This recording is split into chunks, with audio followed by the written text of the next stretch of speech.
Referenduma o novi šolski zakonodaji očitno ne bo.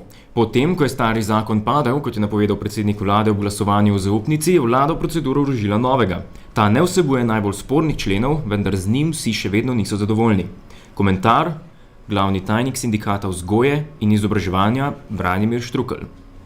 Kot je bil napovedal predsednik vlade v že znamenitem nastopu v glasovanju o zaupnici vladi, je koalicija skoraj soglasno zavrnila zakon o organizaciji in financiranju vzgoje in izobraževanja, ki ga je do tistega trenutka vehementno branila.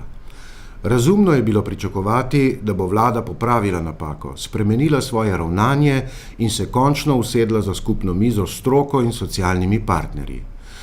Vrnitev k običajnim proceduram ob usklajevanju novih zakonov bi prispevala k sprostitvi napetosti in v argumentiranem dialogu k uspešnemu iskanju poti za izboljšanje slovenskega šolstva. Iluzijo je še isti večer razblinil prvi minister, ki je v isti sapi, ko se je odpovedal najbolj sporni določbi zakona, napovedal sprejem novega po skrajšanem postopku. Namesto umiritve smo dobili nov razlog za vzdrževanje napetosti, ki se je stopnjevala naslednji dan. Sliši se celo, da se je opredeljevanje ministrov o novem zakonu na dopisni seji vlade začelo že pred glasovanjem Državnega zbora o starem zakonu.